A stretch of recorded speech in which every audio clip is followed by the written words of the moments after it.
On Saturday, it will be 1 month since Gibraltar had any active cases of COVID-19 in the community. It seems for now that we're in the clear and life has returned to some sort of normality. But it was only months ago that the exponential rise in cases reached an all-time high. And during those few months, our worst fears became reality. 94 people died during the dark winter months. Every day, we reported on the numbers who had fallen victim to COVID. They became numbers, statistics, but we never learnt their names, never heard their stories, never saw their faces. Tonight on Viewpoint, for the first time, we bring you those names, stories and faces. A month ago, we reached out to the community on social media and asked you to send in photos and information about your loved ones. The response was incredible. Nearly half of those who died had family or friends send in some info about them. Throughout this program, we'll be sharing those with you, starting with this, the first of 3 photo montage tributes we'll be bringing you through the next 60 minutes.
He was a very proud family man and an example to our family as well. He was a very respectful man, and I think he tried to teach or lead by example. For example, one of the things I remember but don't remember about my granddad is I've never ever heard him say a rude or bad word.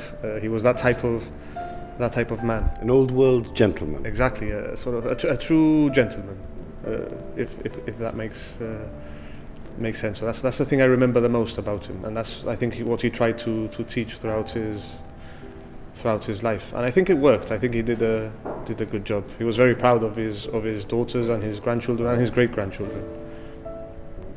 A family man, but also someone who's had quite a few highlights in his life as well. For example, you were telling me earlier that he met the Queen. Yeah, absolutely. He was very, very, very proud of that. You have to think back to 1960s, and he was here. He was working for the government of Gibraltar. He was a civil servant at the time, and he went to Swansea University, having 2 daughters. He picked up his family and drove up. And that wasn't something that certainly wasn't common at the time, to go to uni and to move, and not least when you had a family. So a very brave decision at the time, and he moved over to study. And whilst there, the Queen held a celebration for all the Commonwealth students, and he was invited to Buckingham Palace to meet the Queen. The story goes that when he was there, the Queen noticed that he wasn't the only one from Gibraltar and pointed it out. And then he met another Gibraltar student there. So the little anecdote there. But he was extremely proud of this. He would remind everybody about the time that he went to Buckingham Palace and met the Queen.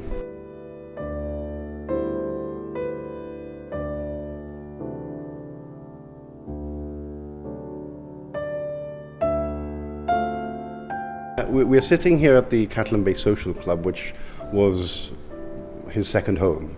He loved football. He was an Arsenal fan dating back to his days in London with the evacuation, but then obviously came back and played, as you can see and as we've seen in the photos, for Shamrock FC, and always would remind us about the time that they won the 2 cups in the same season, the Queen's Cup and Coronation Cup, and that was his pride and joy, because he says he was captain at the time, he lifted both trophies, and that he's the only Gibraltar player ever to have done that, because I think one of the trophies was then discontinued. So he would always remind us that he'd won those 2 trophies in one season. He was extremely proud of that.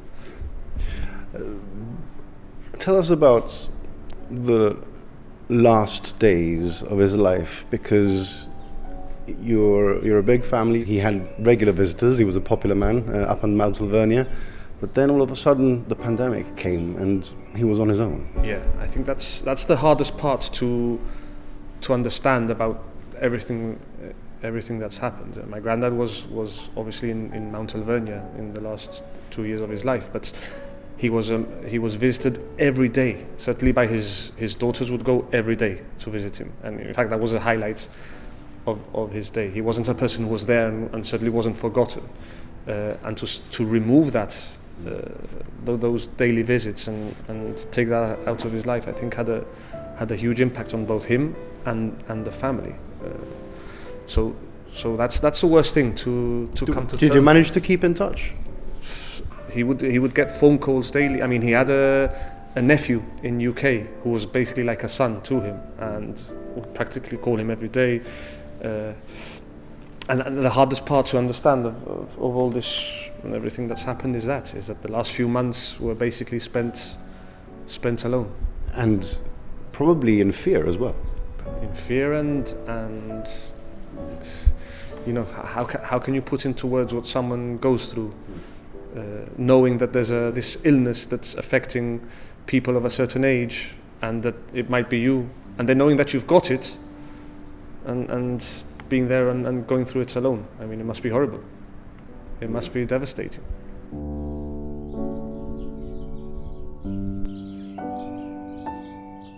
For me, as his grandson, it's the worst part.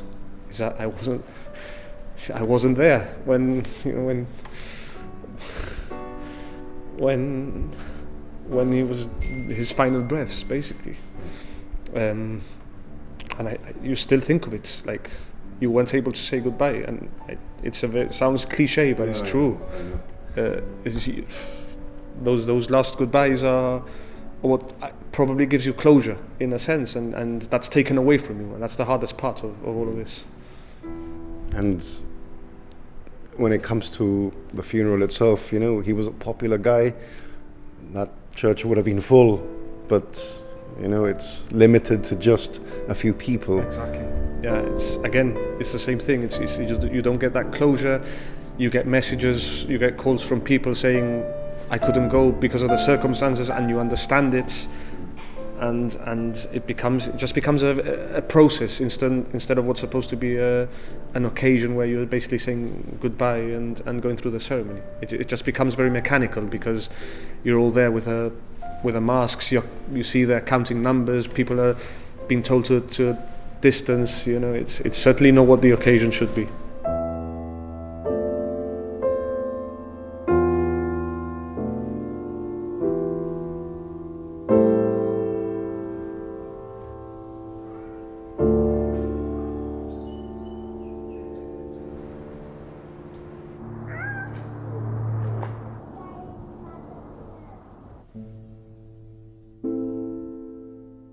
Shanil, start off by telling us a bit about Arthur, your grandfather, and how close you all were as a family.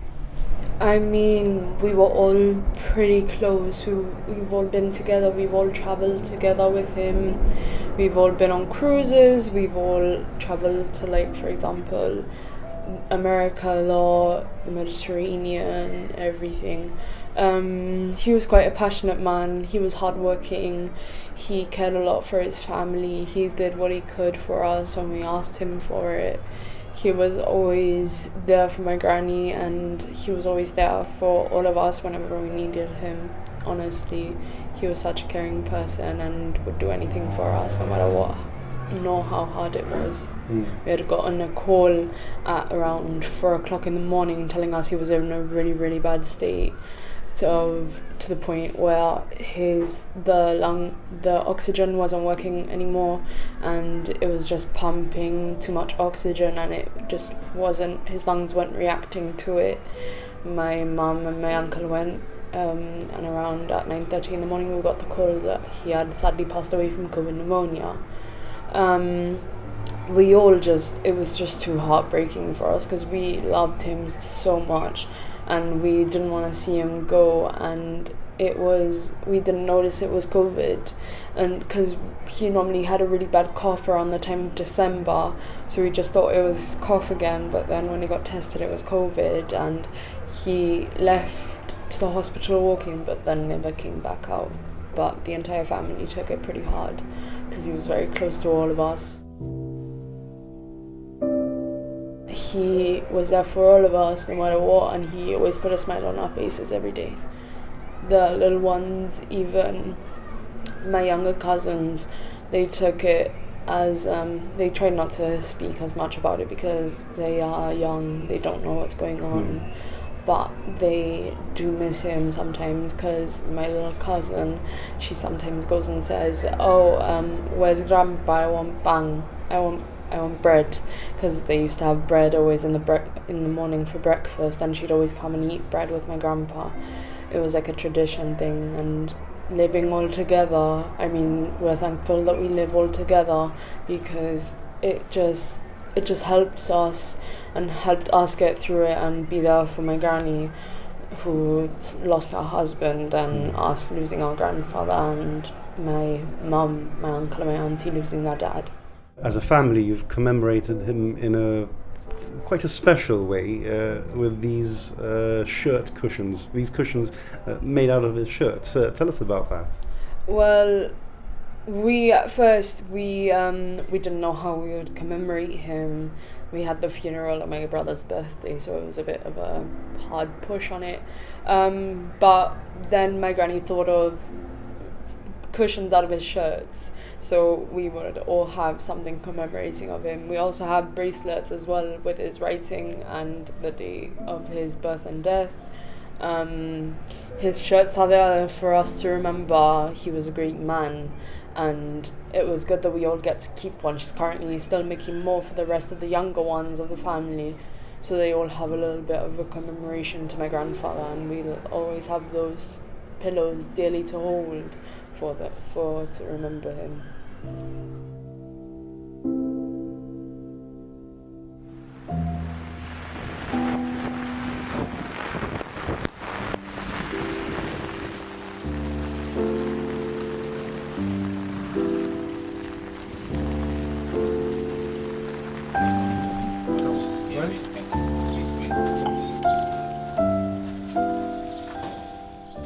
Tommy, tell us about your dad. He was a well-known and respected person, but tell us about the things that made him special.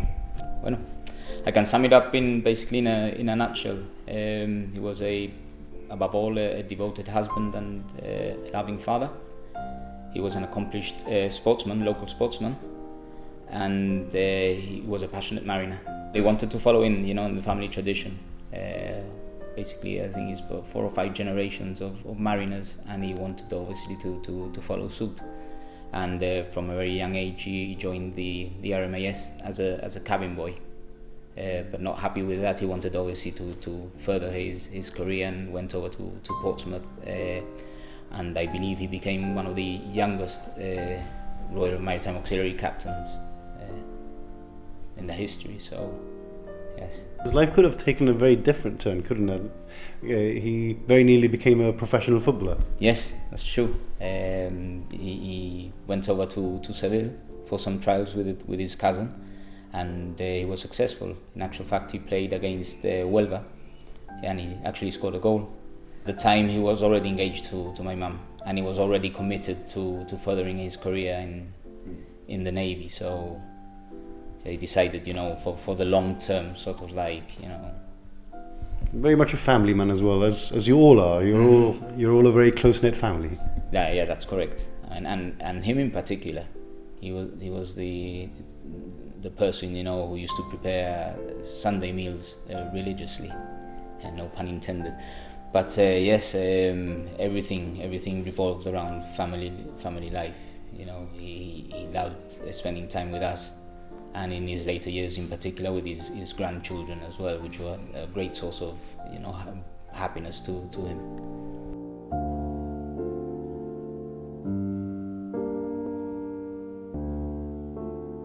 How did he live his last few months in lockdown, isolation? What was that like for you and for the family as well, because you are a close-knit family? Well, it affected everybody, but him in particular, like I said, because of his brain injury, he fell into a routine, and having to be in lockdown, that destroyed everything. And he was a guy who liked to do things his way and this, that, and the other, and being confined wasn't one of them. He made his life in, walking about and doing stuff, and all of a sudden, he was between those 4 walls. And my mum in particular, she noticed that his health in general, particularly I would say his mental health went downhill. He wasn't the same guy.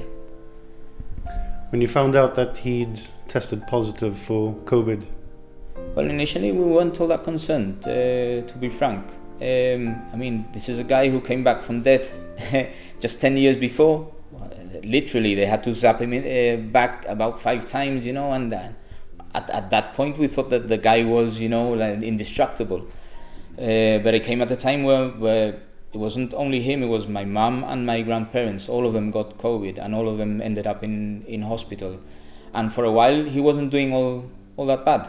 My mum, we were more concerned about my mum. The prognosis for her wasn't all that good, so we were more concerned about her and my grandfather.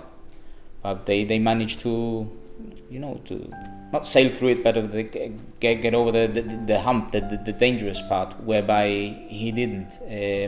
I understand it's by day 7 or 8 where it could take a turn for the worst, and which is 9 out of 10 times,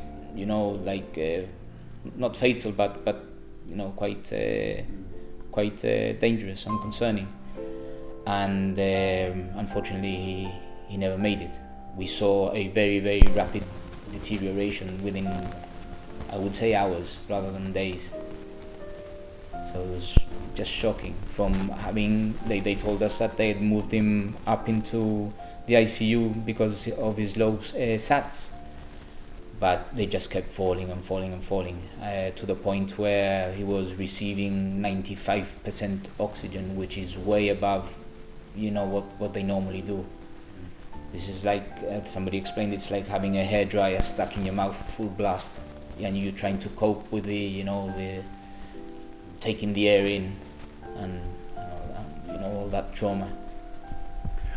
One of the cruelest things about this virus is that when you die alone. Mm-hmm. That must have been quite hard for all of you as well, because you're such a close family. Mm-hmm. Well, we were lucky enough, and I say lucky, but I mean, you've got to be there. We were granted permission. We all took our COVID tests, and all my siblings were granted permission to go and see him. Obviously, he was in an isolation cubicle, and we had all our PPE. So we were there for his last moments, and it's, I mean, to see him, die. Sorry.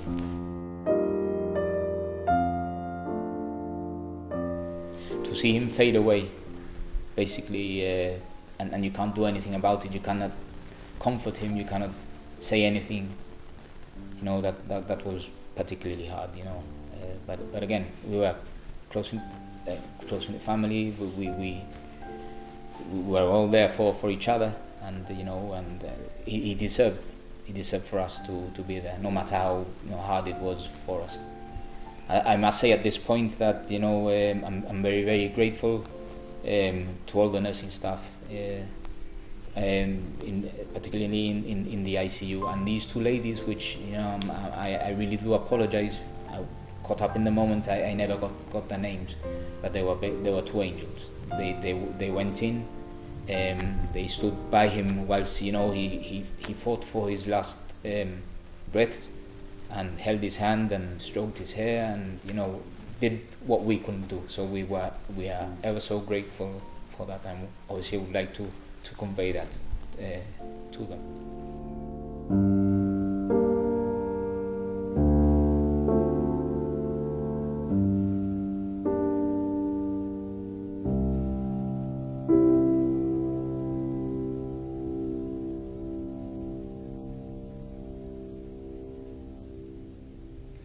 You're watching Viewpoint, where we are paying tribute to those who have died from COVID-19 over the last few months. This after we reached out on social media a few months ago asking the community for photos and information about your loved ones. More to come after the break, including an interview with a local psychotherapist on dealing with bereavement, especially in these challenging times.